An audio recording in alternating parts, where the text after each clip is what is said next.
பாருங்க, இது மாதிரி முளைக்கட்டின சுண்டல் வந்து 2 நாள் ஆகுது. 2 நாளில் இவ்வளோ நீளமாக விட்டுருக்கு. என்ன பண்ணியிருக்குன்னா, அந்த கம்பி இது மாதிரி சல்லடை மாதிரி வரும்ன்ற ஒரு கீரை வடிகட்டி சில்வரில், அதில் தான் ஒரு டே ஃபுல்லாக, அதாவது முதல் நாள் நைட்டு ஊற வச்சு அடுத்த நாள் காலையில் எடுத்து தண்ணியை வடிச்சிட்டு போட்டு விட்ருணும். இது போல் நெட்டு மாதிரி துணி, இது இல்லைன்னா உங்கள்கிட்ட ஈரலை துண்டு மாதிரி டவலு இல்லை காரிகன் டவல் இருந்ததுன்னா மேலே போட்டு ஒரு ரப்பர் பேண்ட் போட்டு வச்சிட்டிங்கன்னா, இது மாதிரி ரப்பர் பேண்ட் போட்டு வச்சுட்டா இந்த அளவுக்கு முளை விட்டுரும். இதில் குழம்பு செஞ்சு சாப்பிட்டா ரொம்ப நல்லது.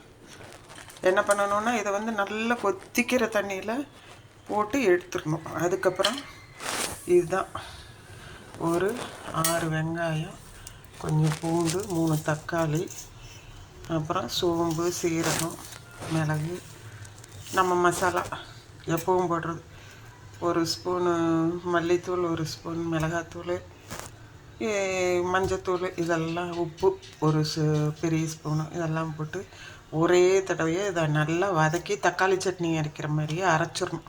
கருவேப்பிலை, மல்லித்தலையெல்லாம் நிறைய போட்டு அரைச்சி எடுத்துட்டு இதை கொதிக்கிற தண்ணியில் போட்டு எடுத்துட்டு 3 விசிலுக்கு விட்டால் சாஃப்டாக நல்லா இருக்கும்.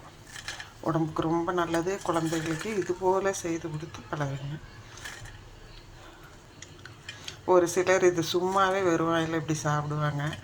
அது 4-5 பீஸ் தான் சாப்பிட்லாம்.